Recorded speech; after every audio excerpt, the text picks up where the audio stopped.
What's up, everybody? Viper here, back in MistSurvival, and today I'm going to go over building around the Beserker mine. Um, if you've seen my some of my previous videos, I could not figure out how to build around the mine and actually get your NPCs to work. But in Discord, Onkman was able to figure out a way to actually be able to use NPCs. I can't figure out how to get Scott to cut down trees, but at least they'll actually craft stuff and use stuff. But if you see down here, I got this little cabin built, and then they're pretty much stuck, and they're not really going to do anything. And then if I brought my workbench down here, they wouldn't be able to do anything either. But if you build a cabin right in front of the mine, you can get them to actually work. Scott will cut down this one tree that is right here, and that's a tree that he cut down.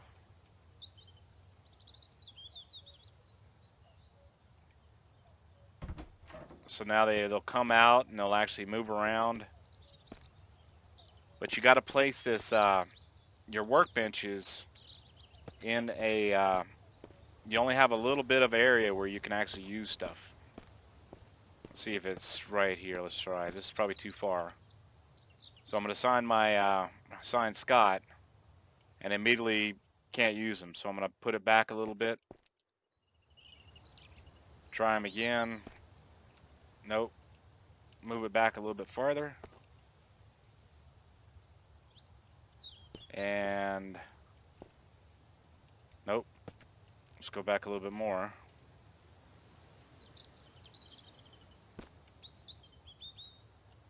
Scott is really playing hard to get today. Alright, a little bit farther.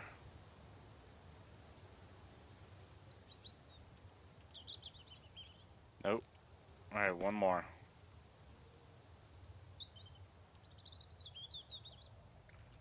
And finally, if she'll get out here and actually do it. Where did she go? Did she disappear? Oh, there she is. Here she comes. Here comes Rachel. And as you can see, she's actually crafting right here. So about from here over here, just this little bit of space, you can get them to craft stuff. Cancel you. I'm not sure how far back they'll actually build stuff in here. Let's try here.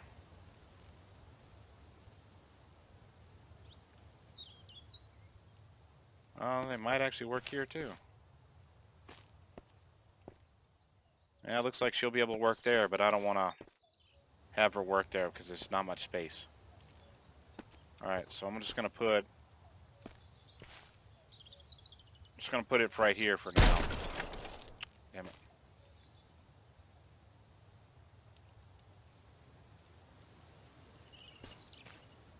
Alright, so she's good. Anywhere around this little cabin, up until just right in front of this little pillar, you can get your NPCs to work. So it's not much room, but if you've already built a base around here, it's something.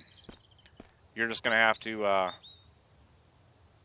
build another cabin or something around where you want Scott to cut trees down at it, but right around here you'll have to cut them yourself. Kind of sucks, but whatever. Alright, we're going to go into the mine and go down into the bottom area of the mine. Turn my light on. I don't know if I went over it before, but they actually added exploding barrels.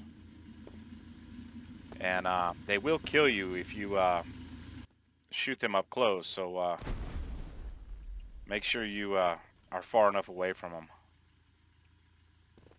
But I have fences here and here because one infected will spawn in this area. A lot of times he's behind this stupid ooh.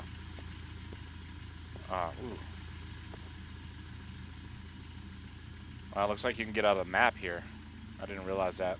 Alright, back in. That must be where he goes.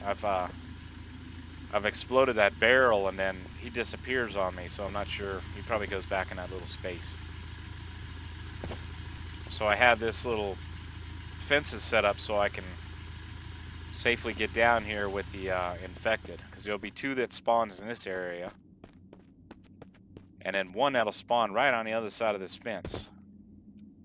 So I'll just have a fence here, so I'm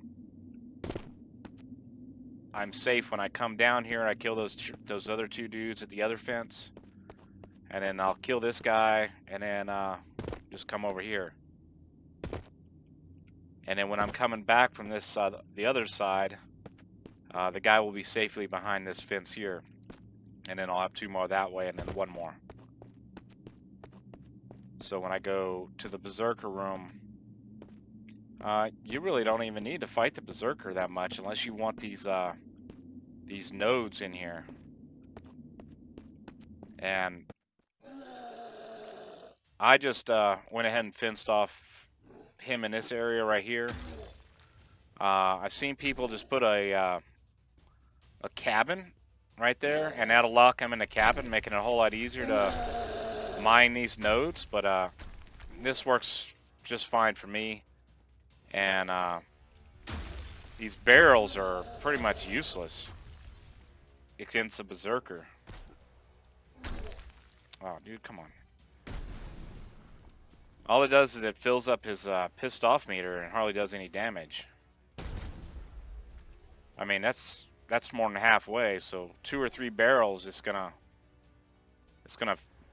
fill up his pissed off meter. So that really sucks. I'm not sure what the hell you're supposed to be doing with these barrels. They're good for the infected. They will kill them or yourself, but you can't move them right now, so maybe eventually when they make them where you can move them back to your base, you could do something with them, take them out and fight against the use them against bandits or something. That'd be kind of cool. But right now you can't do anything with them. And they do respawn, so I guess you can get unlimited barrels and just hopefully eventually be able to bring them all back and make a big explosion or something. But down here, I built a fence here, so I'm for sure safe when I come down here. Right now they haven't added enemies, but enemies can spawn down here if during a mist, and maybe even at night. I do not know. So I got a couple furnaces, and I built this to test, see if NPCs will work down here, but unfortunately they won't. They just will come in and stand in here. You could try to tell them to build something, and they won't do anything. There's Rachel standing on the non-existent wall. But at least I have a workshop down here, and eventually I'll probably upgrade it in case I need to make something or something. I built some lockers, put some food in it, and that still annoys me, this little shadow stuff. And then another fence here.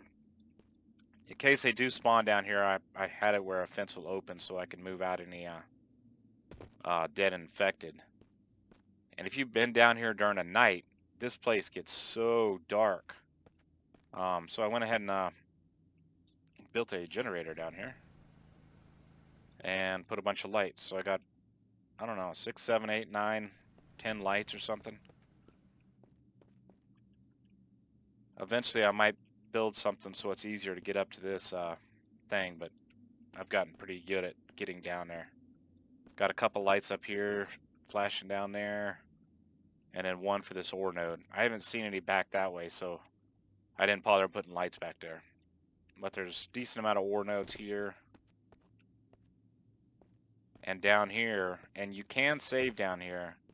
I went ahead and backed up my save just in case, but I'll put a link, not a link, but in the description I'll put the path where you can find your save in case you do want to back up your saves.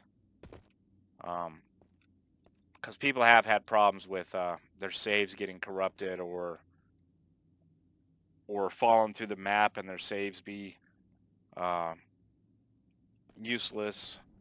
So it's good to back it up every once in a while.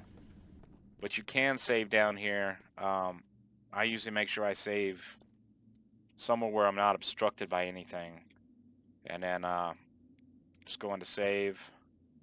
I'll wait for that little saving thing to get out. And then I'm going to go ahead and quit out. And come back in the game. All right, we're back in. Nothing crazy seemed to happen.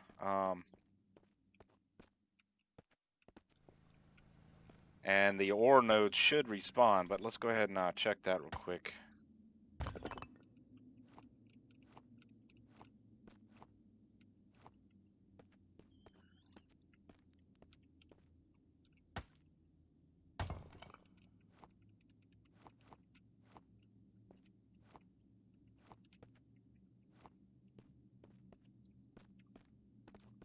All right, there was one here, so let's just put that there. And then just drop this somewhere here. So I'll try to remember where those are. Go back over here, and then I'm going to go ahead and save, quit, and continue again. All right, quit, and continue. All right, we got our ore node back here, and the ore node's here as well. So it looks like everything works just fine down here. Just, like I said, you might want to back up your save just in case, because it does weird things with different people with different setups. So, oh, also, a stool. If you're going to be down here mining and doing this save, quit, continue thing, you're going to need food and you're going to need a stool. That way you can get back your stamina. Usually eating will get it back, or drinking, but when you're already full on food and water, you'll need something to get your stamina back. So I hope this gives you some ideas of what you can do and down here in the mine. And thanks again for Man for finding out that the way to actually be able to use your NPCs in front of the mine. So thanks for watching, and I'll catch y'all later.